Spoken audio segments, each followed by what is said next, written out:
The journey of 1,000 miles begins with a single step. That line is attributed to Lao Tzu, and everyone has heard it. But almost nobody believes it. We hear it, we nod, we screenshot it, and then go right back to doing nothing. Because here is the uncomfortable truth. Most of us are not lazy because we lack ambition. We are lazy because we have too much of it. We see the mountain, we see the summit, and instead of taking that first step, we sit at the bottom and fantasize about the view from the top. And if that sounds like you, good. Because 400 years ago, on the training grounds of feudal Japan, a samurai had the exact same problem. And the way he solved it built the foundation of one of the most powerful productivity philosophies ever adopted. A philosophy that helped rebuild an entire nation from ashes, that turned a small car manufacturer into the largest on the planet, and that can quietly rewire the way your brain approaches everything.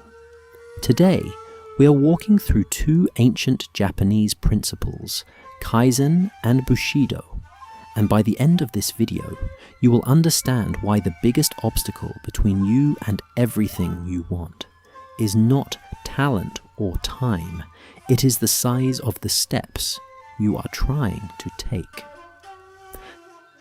The Tale of Takeda Sojuro. In the winter of 1627, in Satsuma Province, southern Japan, a young samurai named Takeda Sojuro was on the verge of being dismissed from his lord's service. Not because he lacked skill. He was actually quite gifted, but because he could never finish anything. He would begin training with fierce enthusiasm, only to abandon it within weeks. He would volunteer for patrols, but arrive late. His fellow warriors whispered a nickname behind his back, Hanpa, which loosely translates to half done. One morning, humiliated after being publicly reprimanded, Sojuro walked to the edge of the castle grounds and sat beneath a maple tree, wondering if he should abandon the warrior path entirely. An old swordmaster named Inoue Kensai happened to pass by. He noticed the young man's slumped posture and sat beside him in silence. Finally, Sojuro spoke.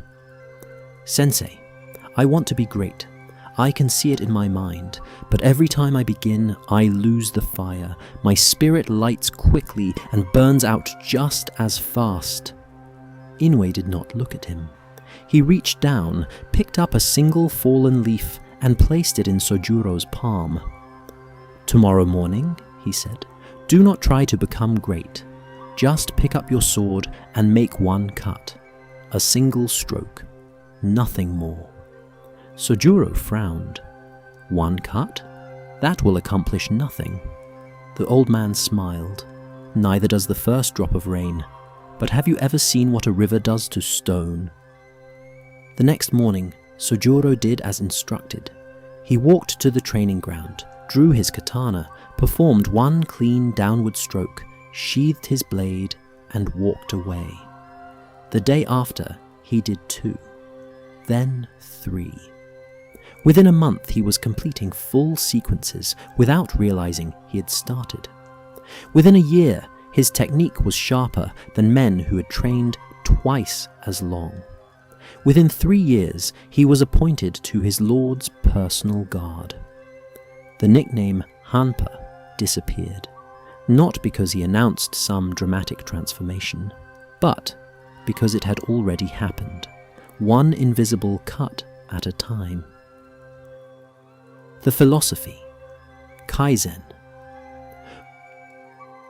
What Inoue taught Sojuro, without ever naming it, is the exact principle that would centuries later be called Kaizen. The word comes from 2 Japanese characters, Kai, meaning change, and Zen, meaning good. Together they translate simply to improvement. Not massive overnight reinvention, not a 30-day challenge, just improvement.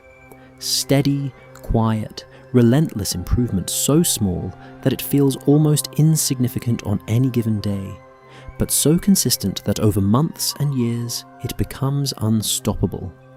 This is not motivational fluff. After World War II, Japan's industry was devastated. American experts, including statistician W. Edwards Deming, were brought in to help rebuild. What emerged was a philosophy rooted in the idea that you do not need dramatic breakthroughs to achieve extraordinary results. You just need thousands of tiny compounding refinements.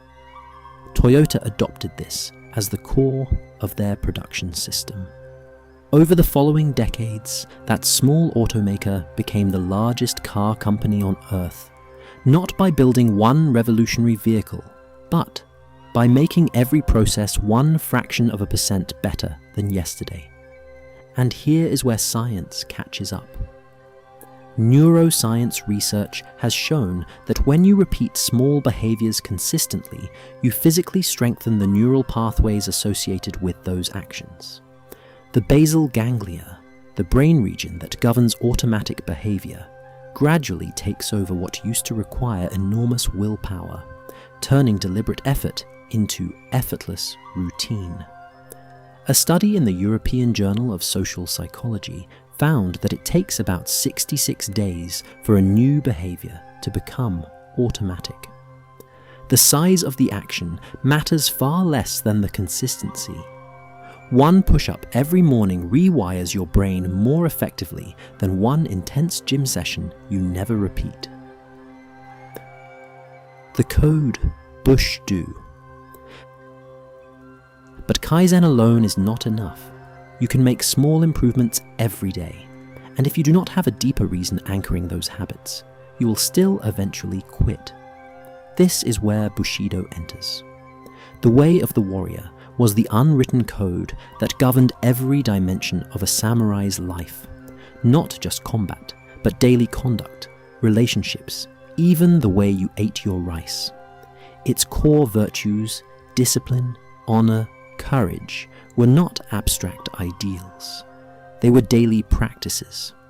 The 16th century warrior Kato Kiyomasa once wrote that if a man does not investigate Bushidō daily, it will be difficult for him to die a brave death. The key word is daily, not occasionally, not when inspired, not when the algorithm serves you a motivational reel at 2 a.m, daily.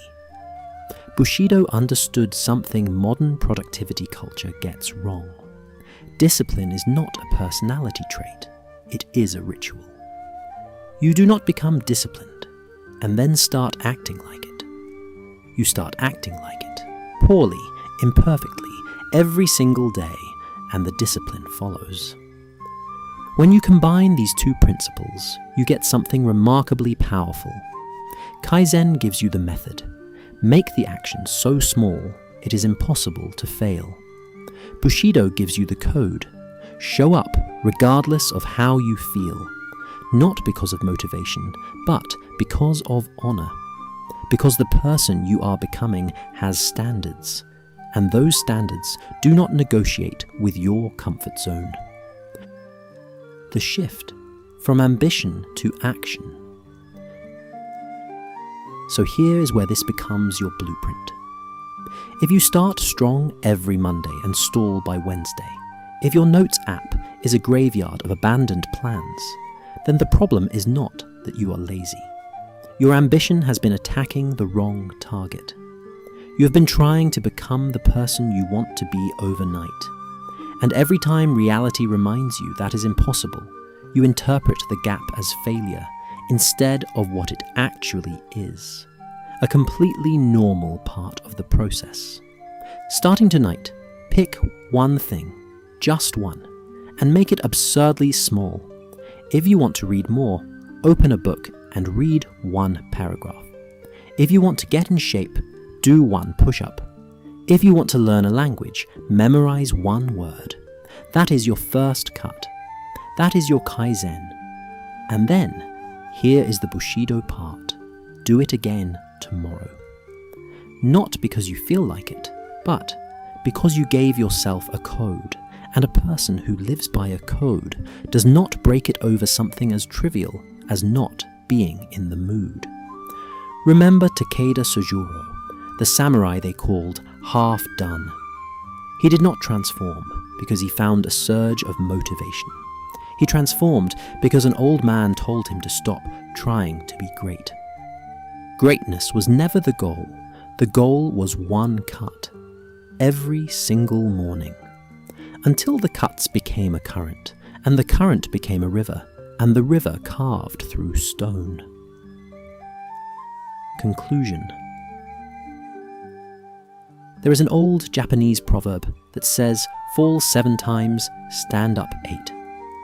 But I want to leave you with a slightly different version of that wisdom. You do not need to stand up 8 times. You just need to stand up once, right now, and take a step so small that your fear does not even notice you have started moving. If this video shifted something in you, leave a like, subscribe if you want more content like this, and I will see you in the next one.